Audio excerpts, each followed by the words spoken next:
guys, it's Lynnea for a video with ThermOWeb, and today we are collaborating with Joy Clair.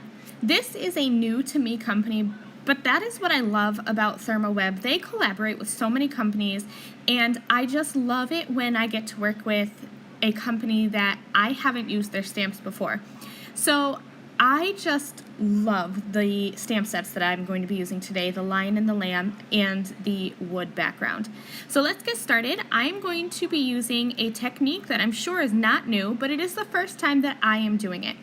So I'm starting off with a piece of cardstock here, covering it with an iCraft 6x6 Easy Cut adhesive sheet. If you've watched my videos in the past, this is something that I have done many times. In the beginning of this video, I showed you the sweet mango foil, but I actually switched it out for the dazzling orange foil. And this is Gina K Designs for ThermOWeb foils. And I love that there's the larger chunks of glitter. That is the main reason I switched over to this dazzling orange. So I have the Easy Cut adhesive, and I removed the backing so that my whole cardstock piece has adhesive covering it. And I'm just going to lay the foil over it and use my fingers to rub that foil on it. You don't want to use a bone folder because you might mark your foils. I always, if I use a bone folder, get little marks in my foil. So I'm just going to use my fingers to make sure that that foil is really pressed into the Easy Cut adhesive before pulling off the release sheet. So now here is the new to me technique. I'm going to be doing some heat embossing on the foil. So I'm just going to stamp and heat emboss just like I would if I was stamping on regular paper.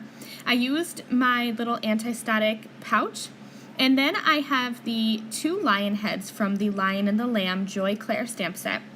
And I am going to be making a gatefold card. I love that this lion head image is split into two. And I believe that it's done that way for Bible journaling. But it really, as soon as I saw it, I was like, oh, this would make a great gatefold card. So here I am, I added some white embossing powder.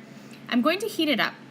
And I didn't have any problems embossing the white powder on the right-hand side. On the left, I left my heat gun in one place for too long, so I kind of activated the adhesive underneath, and I got like a little blip in my image, but in the end, you can't really tell, so I just went with it. I had no real problems heat embossing this image. You can see the lines are crisp, but you have that foil backing. So awesome. So all I'm going to do is just use my scissors and cut off those images. So here's the base for my gatefold card. I had a piece of cardstock that was 8.5 inches long and 5.5 inches tall, so like a regular card base, but instead of scoring it down the middle, I scored it at 2 1/8 inches from each side, and then folded the flaps in to meet each other in the middle.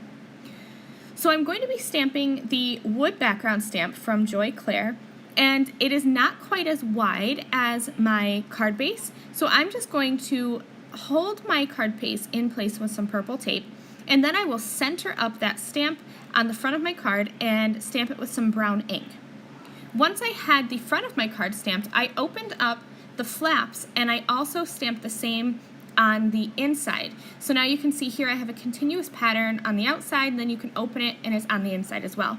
And that is where I stamped my sentiment because I didn't want it to interfere. I really wanted the focus to be on this embossing on the foil. So I added some iCraft 3D foam squares to the backs of the lion heads, and then I'm also adding some iCraft Ultra Bond liquid adhesive. I always do this when I'm using foam squares. I like the dimension of the foam, but I like the assurance that the Ultra Bond liquid adhesive gives me. I know that if I use that glue, these little images are not going anywhere.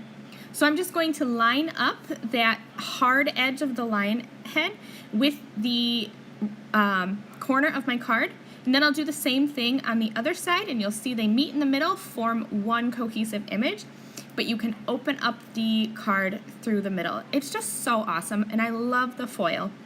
Thank you guys so much for joining me. I hope you enjoyed this quick tutorial. See you next time. Bye!